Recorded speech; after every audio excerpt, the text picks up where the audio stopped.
Representative Omar, are you okay? You know, I'm gonna go figure if I am, but I feel okay. I feel that it is important for people, whether they are in elected office or not, to allow these people to intimidate us, to make us not fight for our constituents and for the country we love. And as I said, you know, I've survived war. And I'm definitely going to survive intimidation and whatever these people think they can throw at me. I'm in a town where we have a lot of people who are refugees who have come, some from Somalia, some from Bosnia. I've never heard one of them say that America's a terrible place or be unappreciative of our country. Most of them are thankful. I've met people who've come here from behind the Iron Curtain that got away from communism. They're some of the best Americans we have because they really appreciate how great our country is. And then I hear Representative Omar say, oh, America's a terrible place. I thought there'd be justice, and there's no justice here. It's like, well, she came here, and we fed her, we clothed her, she got welfare, she got school, she got health care, and then, lo and behold, she has the honor of actually winning a seat in Congress, and she says we're a terrible... The proceedings on the House floor advanced rapidly toward a final outcome. Lawmakers held a voice vote, and the presiding officer determined that the ayes prevailed. With that ruling, the resolution passed, and any effort to revisit the decision was set aside. In response, Ilhan Omar addressed the result from a different perspective. She contended that the action against her was not simply procedural but personal, saying she felt singled out, marginalized, and portrayed as unfit to weigh in on U.S. foreign policy because of her identity and background.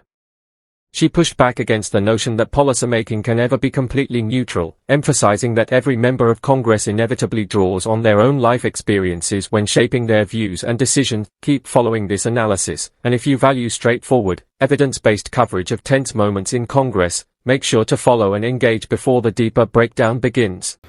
Thank you, Mr. Speaker. And to use that logic, well, then all those people should have just said sorry and we'd move on, right? But no, we don't do that. And let me tell you, I take a little bit of offense to what the hell is wrong with me. I'll tell you, there's nothing wrong with me. I took an oath to defend the Constitution, and that's exactly what I'm going to do. My leadership and voice will not be diminished if I am not on this committee for one term. My voice will get louder and stronger, and my leadership will be celebrated around the world as it has been. Again, I'm not going to apologize for it. I'm going to hold the Constitution, and it's very simple. We really shouldn't even have this debate. If you break the law and you follow due process, there are consequences to your actions, even if you say sorry. So we can try all of the diversion tactics that we would like. It doesn't change the fact that someone broke the law and that someone should be held accountable. It is disappointing, Mr. Speaker, that their own party can't hold them accountable, that they have such hypocrisy. So with that, today's resolution, as it relates to Representative Omar, details 6 statements she made as a sitting member of Congress that under the totality of the circumstances disqualify her from serving on the Committee on Foreign Affairs.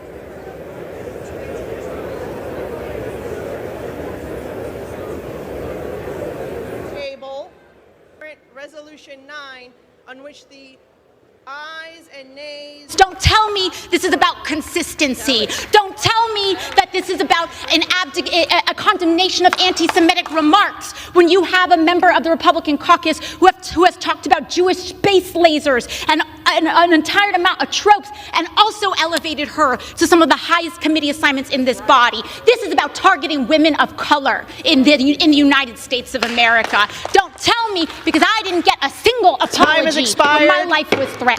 The representative can say whatever the heck she wants, but we don't have to accept it or embrace it.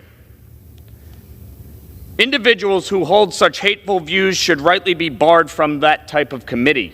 This institution is better because of her leadership, and the Foreign Affairs Committee benefits from her perspective. So let's talk about what's really happening. Republicans are waging a blatantly Islamophobic and racist attack on Congresswoman Omar. And I've said it before, I will say it again. The white supremacy happening is unbelievable. This is despicable. We're not removing her from other committees.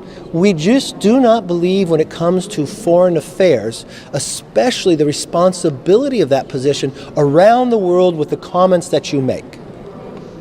She shouldn't serve there. Talk about what Representative Omar has said, talking about that, because I think it's important to put this in context. In February of 2019, Representative Omar tweeted, and I quote, "It's all about the Benjamins, baby," in reference to American support for Israel. She said that AIPAC was buying U.S. representatives. House Speaker Nancy Pelosi and the entire Democratic leadership actually condemned Representative Omar for these anti-Semitic comments. Then, again, just to show this is a pattern, this isn't some one-off incident, February 27, 2019, she doubled down on her stance at a forum in Washington, D.C. when she said, and I quote, "I want to talk about the political influence in this country that says it's okay for people to push for allegiance to a foreign country," end quote. Clearly, she's going back to the trope that Jewish Americans have a dual loyalty between the United States and Israel. That offended Chairman Eliot Engel, who at the time was the Democratic chairman of the Foreign Affairs Committee, and he said, and I quote, "It's unacceptable and deeply offensive to call into question the loyalty of fellow American citizens because of their political views, including support for the U.S.-Israeli relationship. We all take the same oath. Worse, Representative Omar's comments leveled that charge by invoking a vile anti-Semitic slur," end quote. Again, that's not me saying that. That's a former Democratic chair of the House Foreign Affairs Committee. Further, in March 2019, Representative Omar trivialized the terrorist attacks of September 11th that killed just about 3,000 U.S. citizens by describing it as, and I quote, "some people did something." Her words. In 2021, a few months before the death of 13 service members during the botched withdrawal from Afghanistan, Representative Omar compared service members of the United States and the Israeli Defense Forces to terrorist groups like Hamas and the Taliban. She tweeted, and I quote, "We have seen unthinkable atrocities committed by the U.S., Hamas, Israel, Afghanistan, and the Taliban," end quote. To think that a representative here in this body would equate the Israeli Defense Force and the American service members to Hamas and the Taliban speaks volumes. It's unacceptable. That person should not be on the Foreign Affairs Committee. Representative Omar's Democratic colleagues sent a statement asking her to clarify those remarks because it was offensive and misguided. Again, the words of my colleagues across the aisle about Representative Ilhan Omar's words, and she refused to apologize. In May of 2021, Representative Omar accused Israel of committing war crimes following days of conflict between Israel and Hamas, where Hamas was launching rockets into Israel that saw thousands of missiles fired indiscriminately at Jerusalem and Tel Aviv, killing civilians. And she described Israel's defensive posture as war crimes, saying nothing about the terrorist attacks of Hamas. So spare me the false outrage over her comments. She has proven time and time again that she should not be on the Foreign Affairs Committee. But I'd like to yield 5 minutes to my good friend. Ilhan Omar's approach was evident. She attempted to move the focus away from procedural questions and questions of responsibility, and instead center the discussion on identity and motivation. She characterized the vote as an act of retaliation and suggested that the criticism directed at her was rooted in bias. However, that line of argument did not ultimately define the exchange. Lisa McClain responded by bringing the conversation back to what she described as a single guiding principle, the Constitution. She said her duty was to uphold it and made clear she would not apologize for fulfilling that obligation.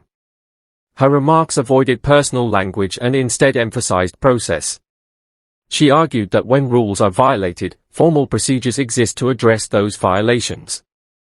In her view, apologies do not cancel out misconduct, intentions do not override legal standards, and personal perspective does not replace written law. Her comments shifted the tone of the discussion. The central question was no longer about personal feelings or perceived targeting, but about whether the same standards are applied consistently to everyone. McClain then widened her criticism, pointing beyond Omar to House leadership as a whole. She argued that failing to hold members of one's own party accountable weakens trust in the institution and raises concerns about unequal enforcement. Her criticism focused on what she described as inconsistency, rather than personal animosity. Nicole Maliotakis followed by reinforcing that position. She stressed that supporting and defending the Constitution is a fundamental responsibility of elected office, not a matter of political preference. She said that no lawmaker is exempt from standards because of background, beliefs, or party affiliation. In her framing, accountability is part of the role itself, not an act of political punishment. By the close of the exchange, the disagreement had crystallized around a broader institutional question. One side emphasized personal experience and intent, while the other focused on legal obligation and formal duty. The vote remained in place, the resolution stood, and the confrontation underscored an ongoing divide over how Congress interprets accountability and applies its own rules.